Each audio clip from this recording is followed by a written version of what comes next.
I'm late. I'm late for a very important date. No time to say hello, goodbye. I'm late. I'm late. I'm late. Who starts getting ready 10 minutes before her stream? This girl right here. Hello, it's good to see you, Echo and Eric. Much love to you both. My people in the house. Well, they were. They probably split. They're like, this chick is late again. What in the deal?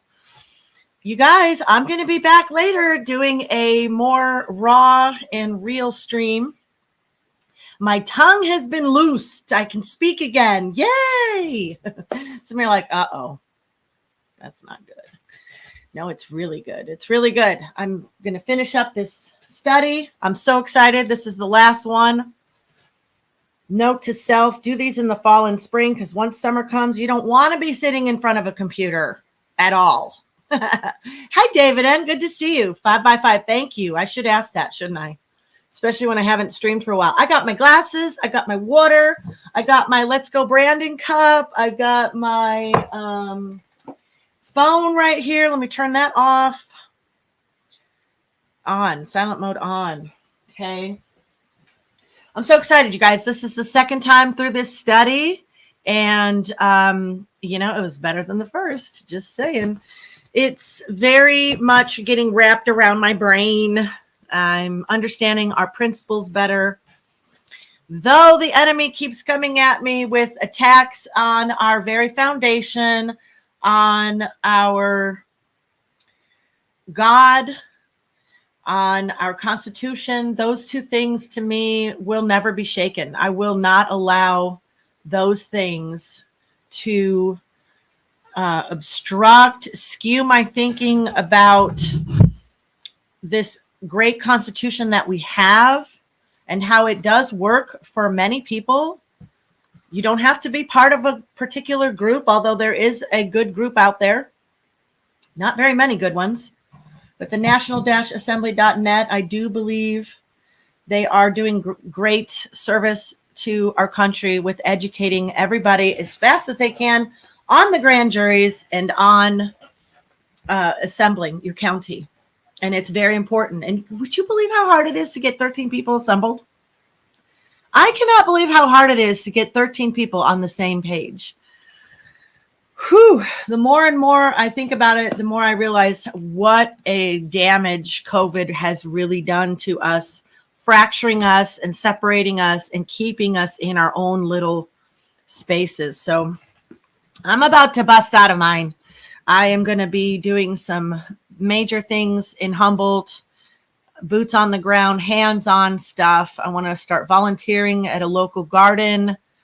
I want to be more involved in our local grange where the farmers can unite and be together. And that's what's going on. Hi, Ostua. I wanted to tell you that I talked to my friend Shay, and she does not have any unscented soap at this time, but she has made some. I meant to text you. I'm sorry, I forgot. Some of the principles were already existent with the Oneida before the forefathers did the Constitution. What is the Oneida? I do not know. So what I'm going to do today is go through the quiz from the last one. And I'm sorry I took a week off. I also have some really good news to share with you guys about what has been going on with me. Is I didn't realize what it was, but I had a horrible ringing in my ear since Father's Day when we went to the river is what it was. And I was thinking that I was being, affected by EMF stuff. And so I bought these hats and all this stuff. I turned off the power in my house. I did all this stuff. And it turns out it's tinnitus. I don't know. It's the one where you have the ringing in your ear. And so there's these exercises you do where you pull your earlobe out and up. And then there's another one where you put your hand behind your head and you have your fingers like this and you cover your ears and then you tap the back of your head. And I also listened to a frequency video that was only like 1:40 seconds, and that helps reset tones. And I can say I can't even tell you how much better I feel to not have the constant ringing. It was so agonizing. I had a constant headache for like a month and I was miserable. And so that's partly why I needed to take the break that I did take. But sometimes I just want to, yeah, it's hearing loss. I know it. You have it too. It sucks. It sucks, you know? It sucks having physical problems. We don't want those, especially someone who goes on their bicycle and just wants to ride his bicycle. He just wants to ride his bike. He 23 miles a day, you nutcase. I'm so impressed. And I'm like, wow, I wish I wanted to do that. I wish I wanted to run too. I love to swim. Swimming is my jam. I wish I had a pool because I don't want to run to town and go swimming. Although I have done that in the past. I have done that because I need to do that. My body is like, swim. B, it's summertime. Why aren't you swimming? B, you know what I mean? Okay, so I think I've rambled enough. 6 minutes. 6 minutes. For those of you who are just here for the study and do not care about my personal life whatsoever, thank you for hanging out for my ramblings. I do hope there are people that are just here for the study and appreciate it. A lot of people rewatch on Rumble. I have more people that actually follow and watch my streams on Rumble than on YouTube because they know that a lot of times I end up having to take it off of YouTube. So I appreciate you Rumble viewers, you lurkers who never say a word. I think about you all the time and I wonder how many of you are my enemies? How many of you are my friends? I can only trust that God has my back, right? And that's a good trust to have. I have that trust. So I am vulnerable for you. Put myself out there for you. There are times I just really don't feel like doing it. You know, I just don't feel like doing the study. But you know what I really appreciate about people the most is when they're faithful. And so I want to be faithful. I want to hear, well done, my good and faithful servant. I long to hear that. Enter into the joy I have set before you. Amen. Okay, so we're going to do 2 quizzes today because this is the last reading. This is the last principle about the manifest destiny. But before we get into that, we're going to review about the principle before that, which was about debt being a type of slavery. And it says the burden of debt is as destructive to freedom as subjugation by conquest. So let's get through this quiz here, and then I'll do the reading for the manifest destiny. And I'm just going to do the quiz at the end of it too, and just wrap this whole one up and be done with this study. This is the second time we've gone through this book. The first time I did it with The Making of America. Is that right? Yeah, The Making of America. And I really enjoyed that book. That's one of the greatest books. And you can get either one of these books at the Constitutional Center, the Center for Constitutional Studies. That's where I recommend you buy it. And if you just click on that, then the picture that I have on the Constitution Study on the standuphumble.news page, you can find it here. And this is the place to support constitutional education. And so if you didn't know about this, this is it right here, National Center for Constitutional Studies. My friend Devil Dog gives out a lot of material. In fact, he bought me a really nice kit that I'm looking forward to diving into this winter in the rainy season, especially. But I want to finish up Right to Revolution. And but this is the study guide that I got myself at first to start with. And I did want to go over this other book too, the Elementary Catechism. Maybe we can do that. Maybe I can do that during the summer, just kind of pop on when I feel like it, you know. I like my freedom, you guys. So many testimonials out there coming from experiencing tragedies. What's your handle on Rumble? Let me get it down here. It's just Deanna H. Of course, spelled Deanna. Thanks, Mom. Thank you, Mom, for that. But yes, there is my Rumble link. I can't believe you didn't have my Rumble link, David. No, it's cool. It's totally cool. Totally cool. So we have 2 pages of the Constitution study because one was not enough. So here we go. Number 1, slavery or bondage can come about in 2 ways. Name them: force or volunteer. Isn't that saying involuntary servitude? Remember that one? Debt is defined as borrowing against future income. 3, name the 3 effects of debt on an individual. Number 1, it benumbs the spirit. 2, it hesitates making decisions when you're in debt. 3, you can pass up opportunities when you're in debt. And as a bonus, feelings of waste. And I definitely have experienced that with my husband. There was a time we were $500,000 in debt with our property and vehicles and our business. And I'm happy to say we're only about a quarter of that now. I think we owe about $100,000 on our home, but we have a great interest rate. It's like 3.25%. Last time I refinanced it, I did a 10-year mortgage. I think it's going to be paid off in 2 years if we can hold on to it till then. Right? We're all just wondering what is going to happen. What is going to come next? What are they going to do to us? But at that time, my husband was most miserable. To be in debt like that is a noose around your neck. And I'm glad that we were able to, praise God, crawl out of that. A lot of rice and beans and rice and no vacations and no eating out. That's how you do it. That is how you do it. Unless you know how to work the system and you can get yourself out of debt and all that. Kudos to you. That wasn't something that we learned how to do. We just sacrificed and power paid stuff off. That's what we did.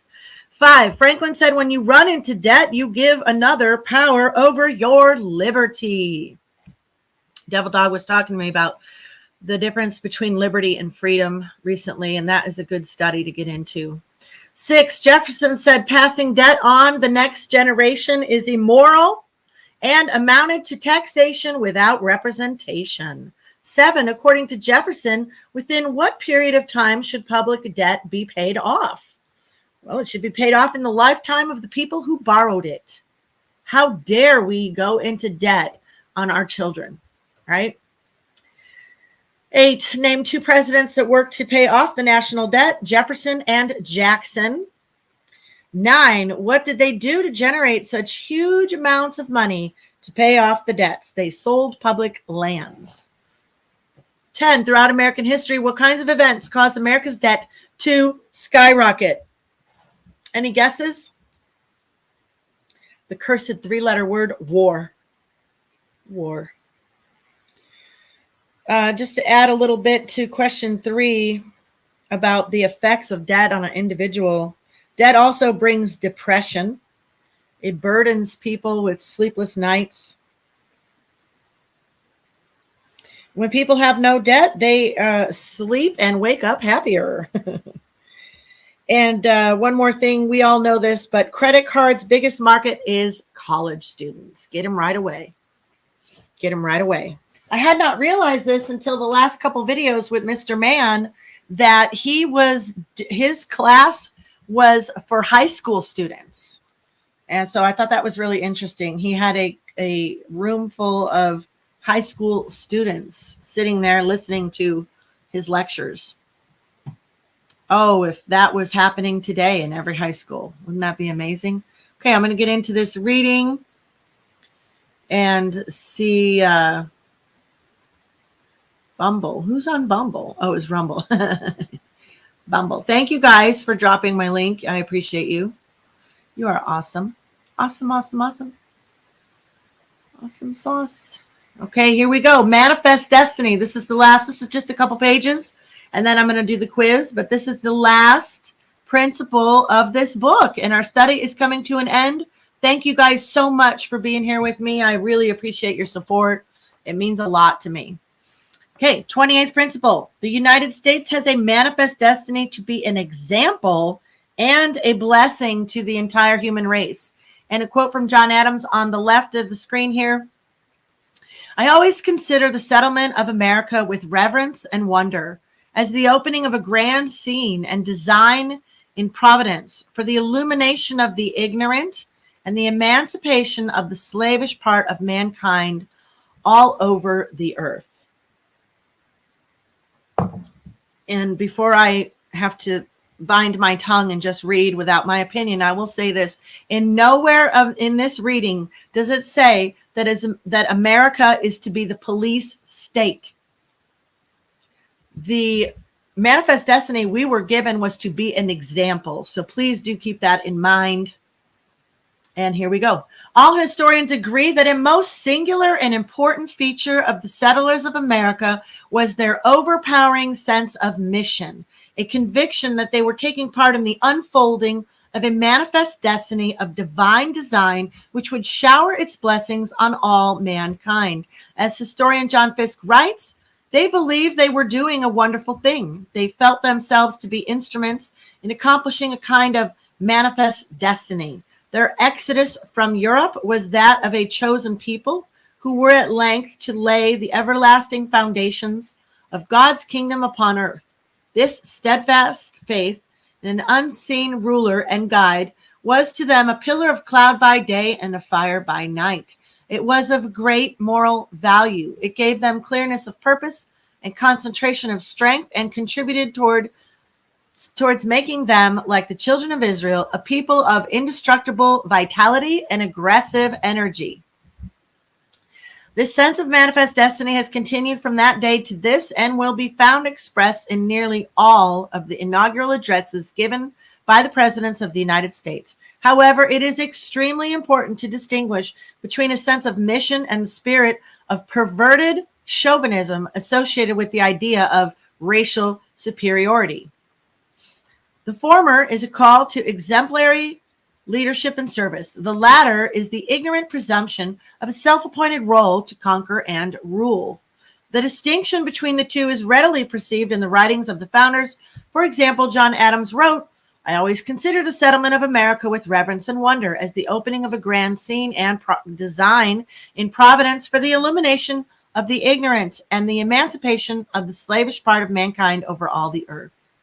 Thomas Jefferson looked upon the development of freedom under the Constitution as the world's best hope, and wrote to John Dickinson in 1801 that what has been accomplished in the United States will be a standing monument and example for the aim and imitation of the people of other countries. It was not uncommon for the founders to stress the responsibility which had been placed upon them to perform a mighty task.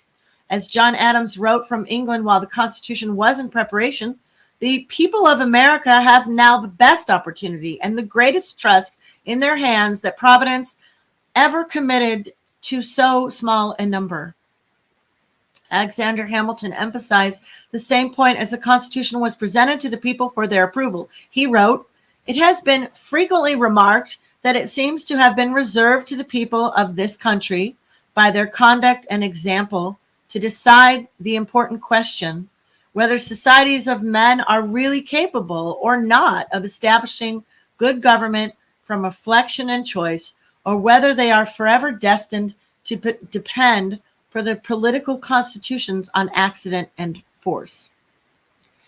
Failure considered treason against the world. He went on to say that if the people of the United States failed in this mission, it would operate to the general misfortune of mankind. John Adams later stated that if the people abandoned the freedom gained by the adoption of the Constitution, it would be treason against the hopes of the world. John Jay considers America to be a providential blessing. After the task of structuring a constitutional government had been completed for the first free people in modern times, one of the founders, John Jay, thought he saw in it a manifestation of divine approbation, which was too obvious to be denied. He wrote, "It has often given me pleasure to observe that the independent America was not composed of detached and distant territories, but that one connected, fertile, wide-spreading country was the portion of our Western sons of liberty. Providence has, in a particular manner, blessed it with a variety of soils and productions, and watered it with innumerable streams for the delight and accommodation of its inhabitants." A succession of navigable waters forms a kind of chain around its borders, as if to bind it together, while the most noble rivers in the world, running at convenient distances, present them with highways for the easy communication of friendly aids and the mutual transportation and exchange of their various commodities. John Jay continued, with equal pleasure, I have often taken notice that Providence has been pleased to give this one connected country to one united people, a people descended from the same ancestors, speaking the same language, professing the same religion, attached to the same principles of government, very similar in their manners and customs, and who, by their joint counsels, arms, and efforts, fighting side by side throughout a long and bloody war, have nobly established their general liberty and independence. He then concluded as follows: this country and this people seem to have been made for each other, and it appears as if it was the divine of providence that an inheritance so proper and convenient for a band of brethren, united to each other by the strongest ties, should never be split into a number of unsocial, jealous, and alien sovereignties. Jay's estimate of the unique blessing of the land they had inherited proved correct. The founders felt that ultimately their boundaries would extend to the Western Sea, as several of the original colony charters had provided. When this had been accomplished, the vast Mississippi drainage basin, extending as it does from the Rockies in the west to the Appalachians in the east, turned out to be the most fertile and productive piece of real estate on the planet. Conclusion: the founders knew they were sailing into uncharted waters, and they knew their ship of state was entirely different from anything else on the face of the earth. True, they had examined every kind of political operation known to man, and they had abstracted from history every lesson and precaution they could learn, but their own product was unique, bold, and filled with the promise of a better day. Probably no one summed it up better than James Madison when he wrote, "Is it not the glory of the people of America that whilst they have paid a decent regard to the opinion of former times and other nations, they have not suffered a blind veneration for antiquity, for custom, or for names, to overrule the suggestion of their own good sense and knowledge of their own situation and the lessons of their own experience. To this manly spirit posterity will be indebted for the possession, and the world for the example, of the numerous innovations displayed on the American theater in favor of private rights and public happiness. Had no important step been taken by the leaders of the Revolution for which a precedent could not be discovered, no government established of which an exact model did not present itself, the people of the United States might at this moment have been numbered among the melancholy victims of misguided counsels, must at best have been laboring under the weight of some of those forms which have crushed the liberties of the rest of mankind." He concluded, "Happily for America, happily we trust for the whole human race, they pursued a new and more noble course. They accomplished a revolution which has no parallel in the annals of human history. They reared the fabrics of governments which have no model on the face of the globe. They formed the design of the great Confederacy, which it is incumbent on their successors to improve and perpetuate." I cannot help but think of the Native Americans when I read this, and how, it's just, it acts like there was nobody here. We didn't have war with the Indians, and, we didn't just take this land without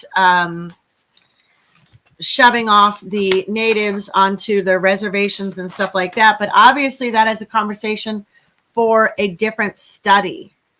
However, I just felt it needed to be addressed because we do look them as founders, as if they found this country and there was nobody here. And we know that's not true. And we don't really know how much of Thanksgiving stories are reality, but there are some writings of some natives, and I don't think it was always what we have in our mind to be. I would like to think that, that the conversation went something like this: if we don't take this country and help you, you're going to become part of Europe, period. That's how I reconcile it in my mind. And maybe that's wrong. I don't know how you reconcile it in your mind, but I just cannot go on and just say, act like there weren't people here. But that is a conversation for another time. And maybe Echo want to come on and we can talk about those things sometime. There's all kinds of conversations that need to be had. But for now, we're just finishing up this study, and we're going to go through this last question and quiz. And then putting this one in the books. This one is done. Number 1, give the 2 meanings of manifest destiny. C2C, the nation would stretch and be an example to the whole world of freedom. Number 2, John Adams felt the settlement of America was part of a grand design of providence. Number 3, John Adams said if America abandoned freedom under the Constitution, it would be treason against the hopes of the world, because the world was looking for a way out of tyranny and still is. 4, give 2 things that impressed John Jay about the geography of America. We have more than 2 things, but he went on about the connected, fertile country, the rivers, the innumerable streams. And just a note about John Jay, he was the first Chief of Justice of the Supreme Court. Number 5, James Madison said the whole world will benefit by what the founders did in America. Number 6, Madison said future generations must preserve and perpetuate what they gave us. And write the 28th principle of liberty. We will just recite it. The United States has a manifest destiny to be an example and a blessing to the entire human race. Now, I'm pretty sure that included Native Americans. Pretty sure that included Native Americans. Many tribes already had constitutions. Right. And so that would be good conversation to have. How was there harmony there until there wasn't?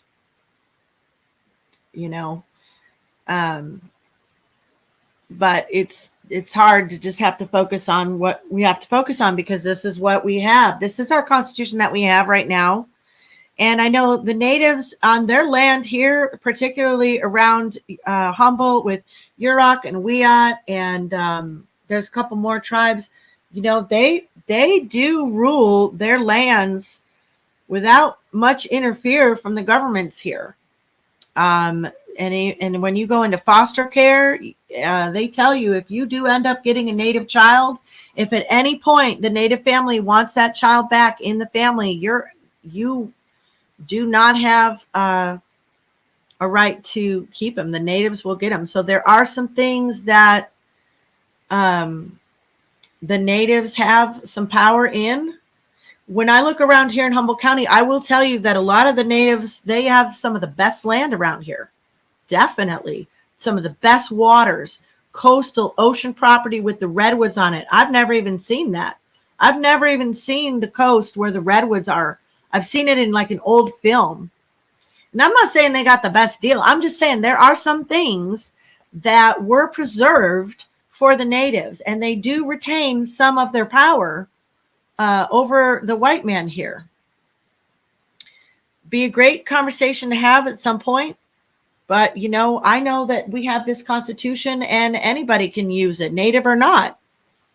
But it seems like some of them have extra rules or extra privileges, And I mean, they can fish for salmon out here without a limit. There's definitely some bonuses I've noticed in living here. And I will say this too. I have definitely felt more prejudice from natives as a white girl than even the blacks when I lived in Chicago. My kids hate it when I say blacks. It's like, you know what? Go to the city, okay? Go to the city, figure it out yourself. But, there's a lot of conversations that could be had about how we're supposed to be in peace and harmony today. It's like beating a dead horse in today's political environment to put my effort into the discussion of Native history. Yeah. Well, I mean, not necessarily. I think, maybe for some people, it's a conversation I'd love to have. I love to talk about people, cultures. One of my continual themes in my head is about staying human. Let's just stay human. How about that? We all bleed red. Let's get on that page. You know, I think that it is really sad that, you know, we, there was this time where, you know, like especially with the BLM rise and everything, like there's all this talk about black reparations and all this stuff. And it's like, well, what about the natives? You know, what about them? I mean, you guys weren't the ones that were here first, actually.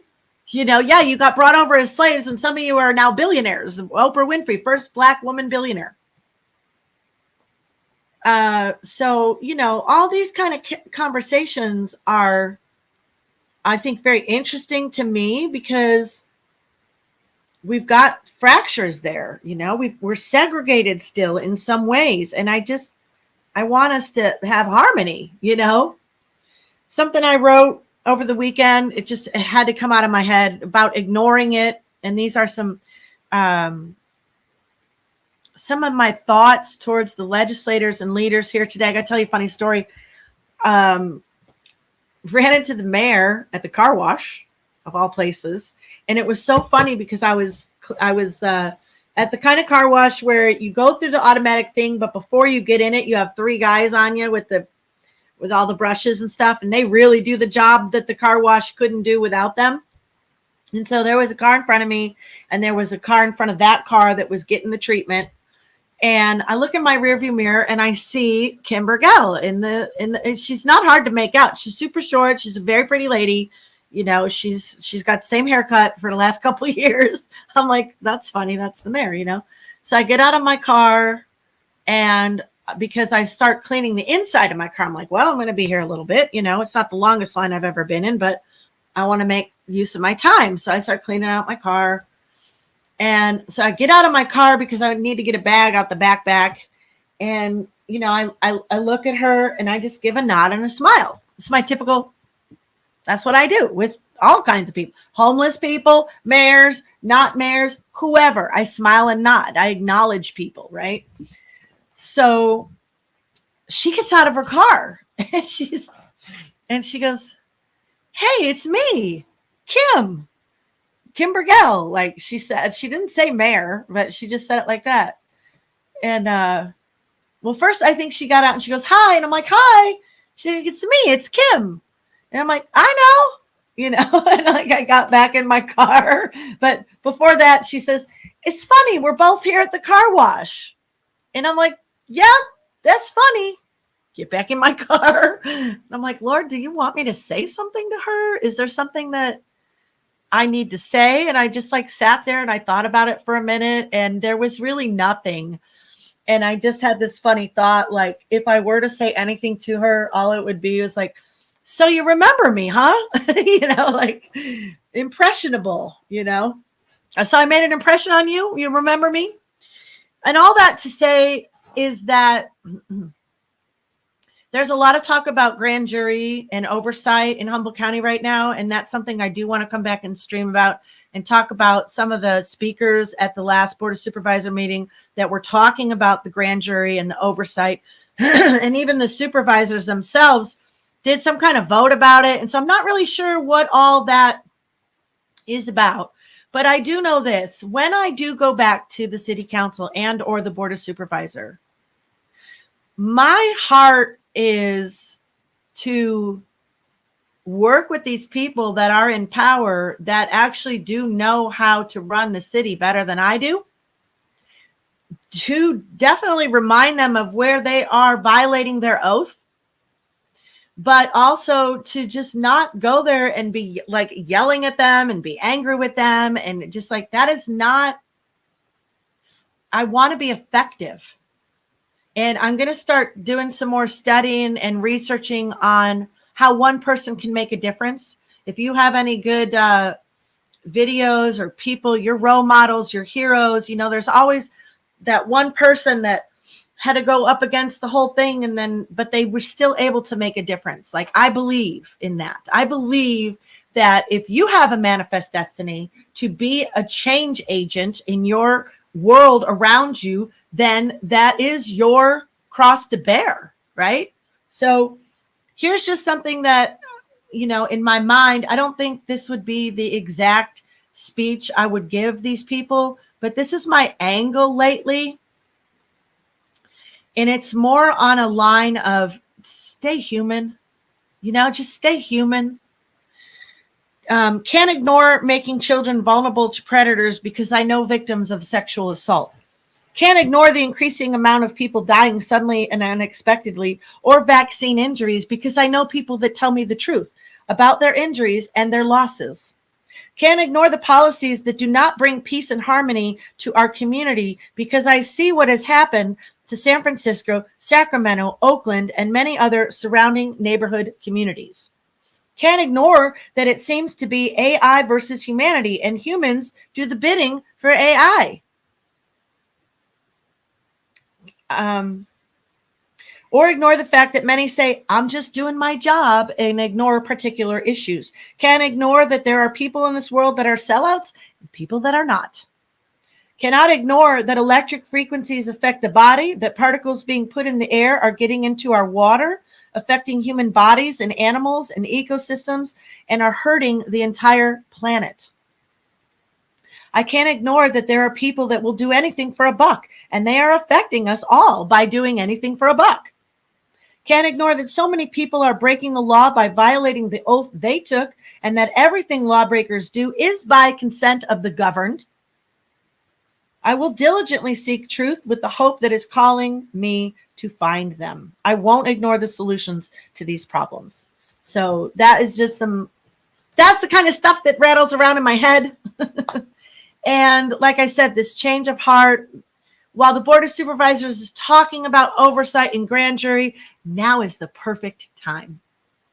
Now is the perfect time. They're asking for it. Well, color me stupid or whatever the saying is. Tickle me pink. I don't even know what to say to that, but they're talking about grand juries. They're talking about oversight committees and things like this. It seems to me like it's a good time to dig in and find out where we can work with these people. We are obliged to correct them when they overstep. And you know what? I've been thinking there's probably quite a few that wishes that we would do that. Don't you think? That Kimber Gall and all these other people, they're caught in a rock and a hard place. They're being funded here. I heard ABG prepping lady Autumn talking about it recently about another town that is being funded by the Scientology community. That's what we're up against here in Humboldt County. You've got some big money and some big payouts going on. And I don't think it's just a matter of greed. I think it's a matter of, hey, we're not there to really provide the oversight that we need to do. And so, it's our job. It's our job. Hi, sweetie. Good to see you, All First Kingdom.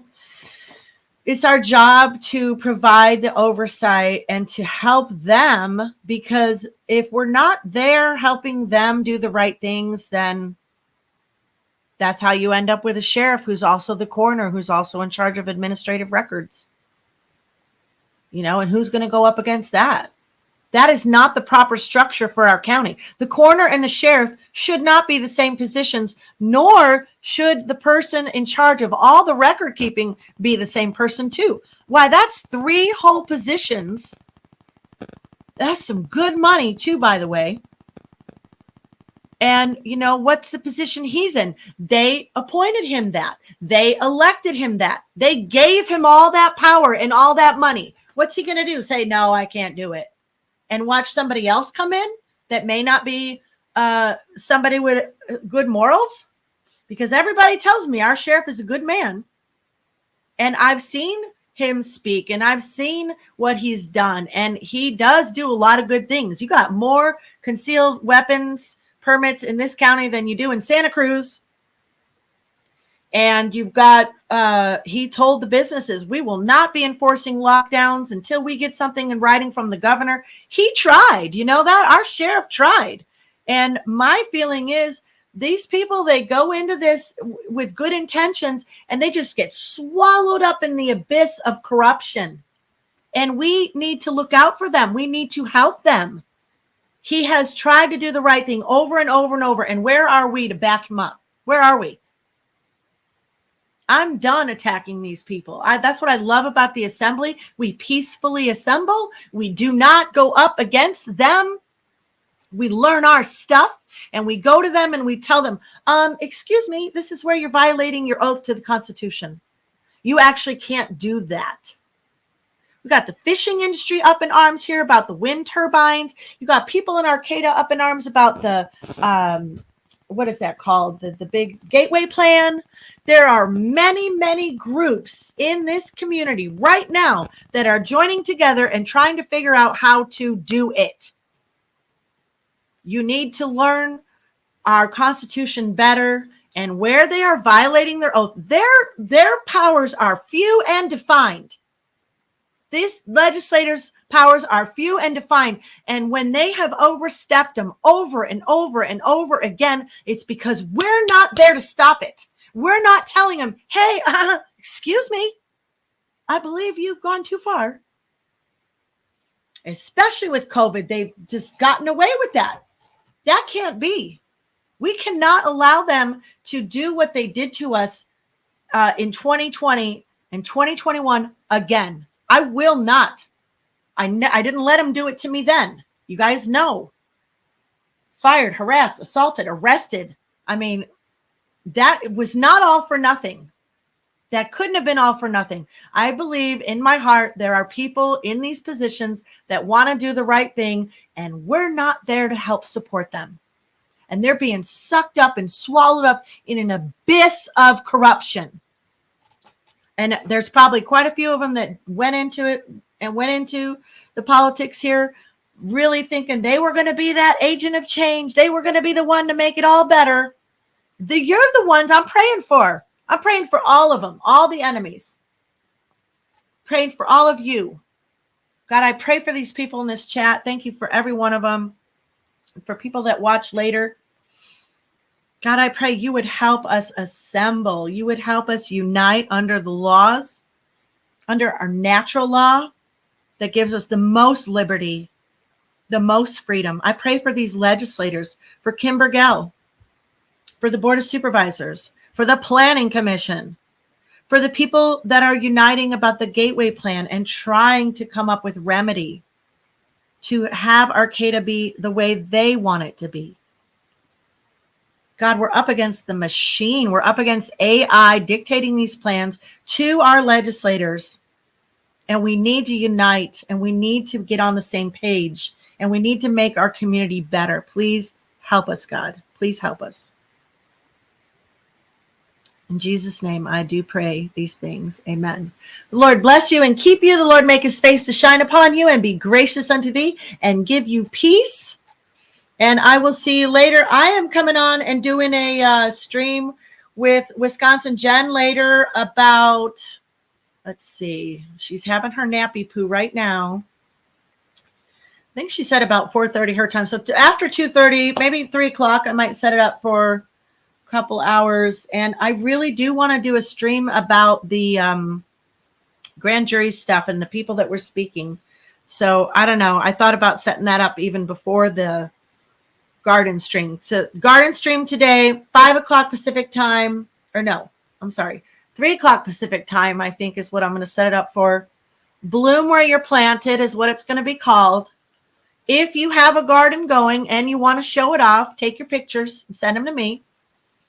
I'm going to show you my garden. I'm going to show you what I've been busy doing. I've been very busy gardening, trying to grow food. I get hungry. I like food. I like eating. The marketplace is looking really expensive. I mean, even lettuce out here, iceberg lettuce, $4.99. Milk, $7.99. I don't drink milk, but my husband does. But, everything's outrageous. So you can still, there's gardeners that are still putting videos out. 10 crops you'd be crazy not to plant in August. Like you could still start now. There's still, for us here, August, September, and October are still pretty nice months. I mean, I still got 90 days left in my growing season.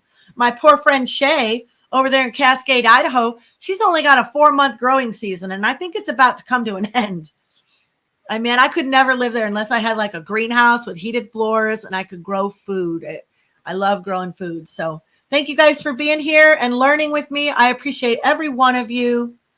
You guys are the wind in my sails. I'll see you on the next one. Peace.